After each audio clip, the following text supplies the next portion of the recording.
A Voice from Waterloo is the humble tale of an old soldier who was an eyewitness to and participant in many of the scenes he attempts to describe. Edward Cotton served in the 7th Hussars. The Prussians are starting to make their presence felt. Let's begin. Vivian came to this part of the line about a quarter before 8 p.m. The enemy skirmishers in crowds had again pressed onto our front, which, from its reduced state, was once more giving way. A battalion of the Brunswickers was retiring, having expended all its ammunition. The Nassau men were falling back in mass upon the horses' heads of the 10th Hussars, and, as Sir Hussy Vivian has since told me, had the 10th not been there, they would have retreated. Captain Shakespeare of the 10th was with Sir Hussy, and they both did their utmost to encourage them. Vivian says that, in justice to many of their officers, he must state that these endeavored to stop the men. He saw one take a drummer by the collar and make him beat the rally. The left of the division now pressed on, led by Kielman's Edge. Those on the right took it up, as well as the Brunswick and Nassau men, their drums beating, Vivian, his aide-de-camp and many of his officers cheering them on, whilst the Hussars followed in support, the French and their artillery falling back before them. One crowded hour of glorious strife is worth an age of peaceful life. 'Tis thus the soldier hastes along, and faces death amidst the throng. It was during this desperate effort of the enemy that the two attacking columns of the Imperial Guard, amongst whom the most unbounded enthusiasm reigned, proudly led the van, and advanced en echelons right in front from the valley, between La Belle Alliance and the enclosures of Hougoumont. The first, or leading column, was led by Napoleon in person, until the front files came abreast of where the high road is cut through the bank beyond the orchard of La Haye-Sainte, a prominent point about 200 yards to their left of the Genappe road, which they left obliquely on their right. Here the Emperor gave them in charge of Ney. When the guards passed before him, he, for the last time, addressed them a few words of encouragement, but, from the noise, the words could not be heard, and Napoleon, in a significant manner, pointed to our position, when the shouts of Vive l'Empereur, Vive Napoleon, en avant, rent the air. Those war cries excited a frenzy of ardor as his devoted followers pressed on to death and destruction. At this moment Blucher's artillery was blazing away upon the French right-end potents, who returned the compliment, but not in full value. The firing was distinctly heard by Napoleon and his troops, and being apprehensive that it might damp their courage, he sent General Lebedoyer through the line with the false report that it was Grouchy's guns that had fallen upon the Prussian rear, and it only required a little firmness to complete the victory to which they were advancing. The sanguinary drama was now, with the long and trying day, fast drawing to a close.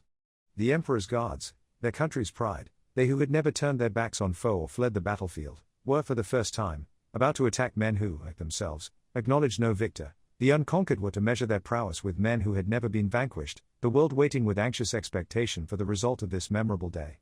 The Imperial Guard, led by the undaunted Ney, le brave des braves, advanced towards a point occupied by the 1st Brigade of British Foot Guards, and the 5th or Halkett's British Brigade.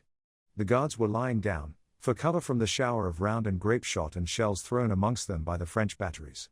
The enemy's advance was, as usual, preceded by skirmishers, and covered by a tremendous fire of artillery, although, at this time, considerably diminished, many of their guns having been rendered useless. The French guards were well supported on their right by Delaun's infantry columns, especially by those of Donzelot's division, who prolonged this attack to the Genappe road against the Brunswickers, Nassau troops, and the rest of Alten's division. About this time, Van der Smyssen's Dutch-Belgian brigade of guns most opportunely came in between the intervals of Halkett's brigade. Ray's columns on the left pressed on towards Hougoumont, which again became the scene of a severe struggle. Bachelou's division advanced on their right of its enclosures, and Delaun's columns en echelons pushed forward on their right of La Haye-Sainte. As the leading column of the Imperial Guard began to ascend the tongue of ground leading to the spot where the line now stands, it suffered most severely from the destructive fire of our right batteries, of which, from being ranged en echelons, every efficient gun played into the exposed long flank of the Imperial column with double charges of round, canister, case, or grape shot. By this murderous fire the French ranks were most awfully ravaged, and they appeared to wave like high-standing corn blown by sudden gusts of wind, from the terrific effect of each discharge, while caps and muskets might, at times, be seen flying in the air.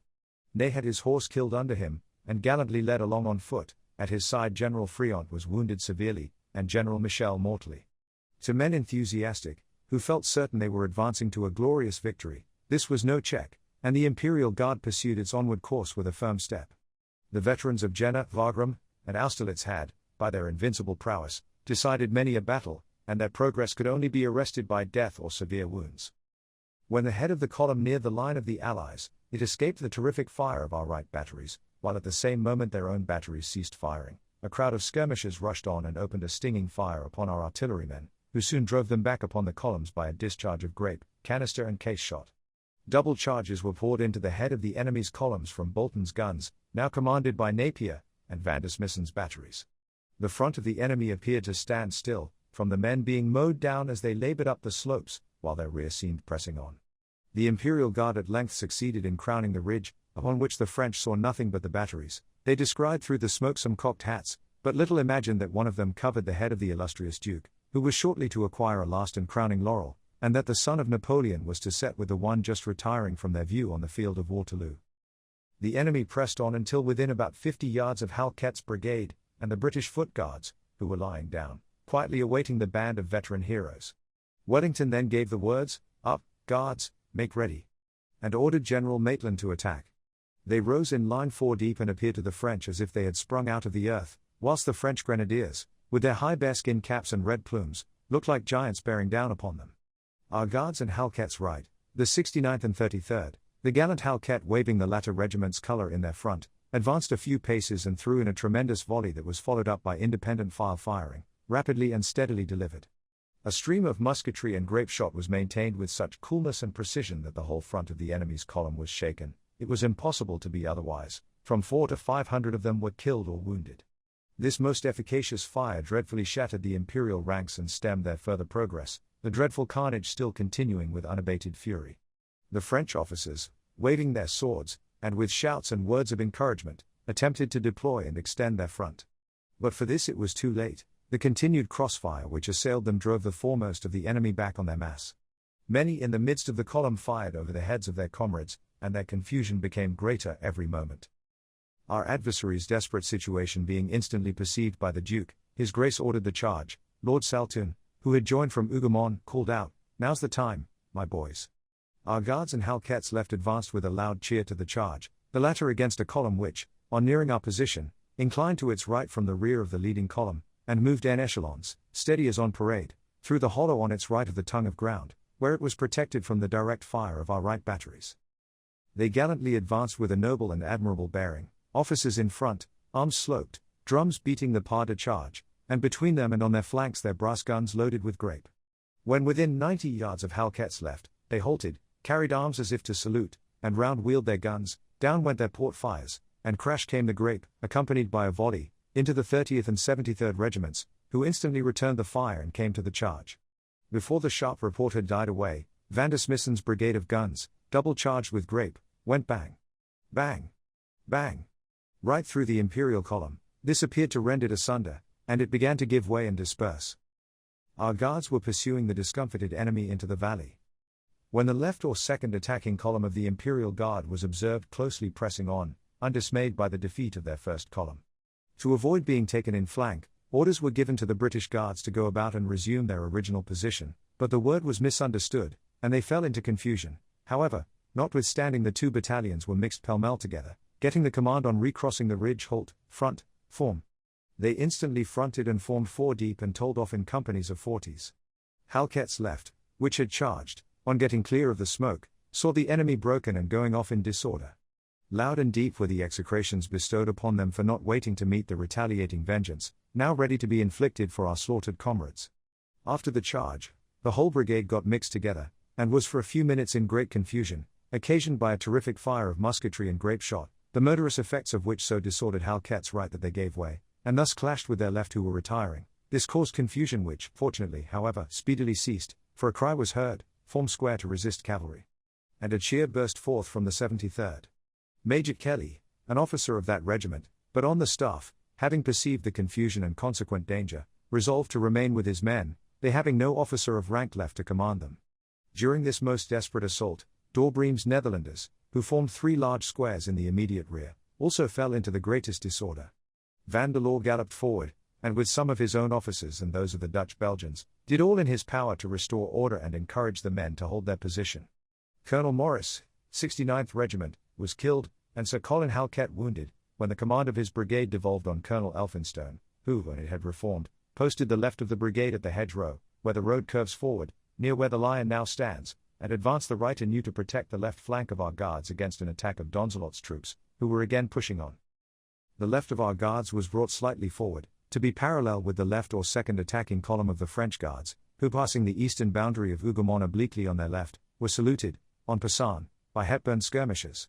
Notwithstanding this, they pursued their onward course with the greatest sang-froid through the valley towards the spot where their first column was so severely engaged.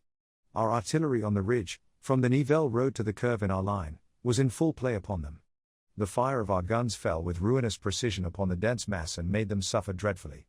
But the men who had often, in a doubtful field, wrested victory from the obstinate foe, advanced firmly, their front and flank, as usual, covered by a numerous body of daring skirmishers, the smoke of whose rattling fire concealed at times the advance of the column. The fire of our guns was so severe that some cuirassiers were sent to charge the batteries. This they did and succeeded in driving the gunners away. They also drove in the skirmishers of Adams' brigade, upon which a squadron of the 23rd Light Dragoons was sent down into the hollow near the orchard of Hougoumont. The cuirassiers advancing again, the 23rd, under Lieutenant Banner, charged them in flank, and drove them back upon their infantry columns, whose fire turned our dragoons about. They galloped back towards our lines, followed by some cuirassiers, most of whom, as well as their other cavalry, had, upon the advance of the Imperial Guard, been drawn off and rallied on their own position between La Belle Alliance and Hougoumont. Our officers on this part of the line were intently observing the movements of the enemy's column, and our few fine fellows at the guns, disregarding the fire from the enemy, played incessantly with deadly aim into the close deep masses of infantry, changing, as the distance diminished, from round to grape and canister, and to double charges. As the column neared the ridge, the French became impatient under this destructive cannonade, and their skirmishers rushed forward, prolonging the attack to Donzelot's division on their right, which, in a line of battalion columns, with their guns between them and on their flanks, and preceded by a crowd of daring skirmishers, were again assaulting the remains of Alton's division, as above related. Our gunners, under this close and severely telling fire, could not long stand to their guns, but either lay down beneath them or dropped behind the ridge, an expedient to which our artillerymen had frequent recourse during the day. Some brave fellows now and then would hastily load and fire, and again seek shelter. D'Aubreem's and Vandelor's brigades sustained some casualties by this column's fire. General Adam and Colonel Colborne of the 52nd, of the unmatched Peninsula School, had been watching the enemy's columns, and the latter, a real fire-eater, upon his own responsibility, brought forward the right shoulder of his regiment, placing it across the oft-mentioned bit of hedgerow, and nearly parallel to the left flank of the attacking column. Thus was executed, with judgment, promptitude, and spirit, worthy of the high character of the corps and its commander, a movement which eventually enveloped the enemy's column in an angle, at the apex of which was a battery, whose double-charged guns soon carried death and destruction through the mass, whilst a rapid and continued rolling fire of musketry assailed its front and flanks. The Duke, having seen the guards placed in their position, rode a little to the right, and observing the 52nd in a favourable situation, sent to Sir Henry Clinton to move forward the rest of Adams' brigade to charge the Imperial Guard, that, with drums beating and deafening shouts of Vive l'Empereur, now crowned the summit of the position. The fire of Napier's and Van der Smisson's batteries, and of the British Guards, opened on them, but still they gallantly pressed forward, as did also the columns of Donzelot, upon Alton's division. And the rest of Delaun's columns en echelons, on their right of La Haye-Sainte, moved forward towards Lambert's, Kemp's and Best's brigades. The fate of the battle seemed to quiver on the beam when the 52nd in its complete four-deep line, previously screened from the enemy's view by the crest of our ridge, moved down in the most compact order upon the left flank of the Imperial column. The column halted, formed front to its left, and opened, from its long flank, a most galling fire upon the 52nd. The latter also halted and poured a most deadly fire into their ranks. The finest infantry the world produced thus confronted each other. At this moment, about 8 o'clock, the 2nd Battalion of the 95th Rifles came up on the left, and fired into the head of the column. The 71st and the 3rd Battalion of the 95th were also rapidly advancing. This terrific fire told with most awful effect on the flank of the mass, already torn by the close discharges of case and grape shot from our guns, from whose rapid fire, together with the musketry, a dense cloud of thick smoke hung on the ridge and completely enveloped the contending parties. A still more rapid roll of musketry marked the highest efforts of the conflict, when on a sudden it began to slacken. Sir John Colborne gave the word to charge, which our men answered by 3 hearty cheers and louder than the shouts of Vive l'Empereur. The French column now seemed to reel to and fro under the heavy fire, and in truth, it was unable to advance and unwilling to retire. It was in a position too trying even for its experienced veterans, notwithstanding they were animated by the best spirit. But the most daring in its ranks, and there were many, made a determined resistance and seemed to linger on the spot. One of these, no doubt, was Ney, who, upon the rout of the first column, joined the second and led that also. The confusion and disorder which had been increasing, at last became uncontrollable. With the exception of the two rear battalions of the Old Guard, under General Combronne, which alone retained the least semblance of order, the second attacking column of the Imperial Guard shared the fate of the first. They fled, and in their flight carried with them most of Donzelot's columns, which had prolonged the attack to the Genappe road against Alten's division, as previously mentioned, and were now falling back into the valley from whence they had emerged to make the attack. Whilst the 52nd and the 2nd Battalion of the 95th were pressing forward in pursuit, over ground literally covered with dead and dying, a body of broken horsemen dashed through the smoke upon their front. They concentrated their whole fire upon the newcomers, until they discovered them to be a part of the 23rd Light Dragoons pursued by some cuirassiers, one of whom, breaking through the 52nd, was killed in the rear by the sergeant major, another was also cut down by an officer. The front was scarcely cleared of the cavalry when 3 of the enemy's guns opened a fire of grape at about 400 yards in prolongation of its right flank. Colonel Colborne galloped to the right of his regiment and exclaimed, "Those guns will destroy us." When instantly the right section, under Lieutenant Gawler, wheeled up and drove them off. The rest of the regiment continued the pursuit of the broken columns. Colonel Hugh Halkett, on perceiving the forward movement of Adams' brigade, moved upon its right rear with the Osnabrück militia.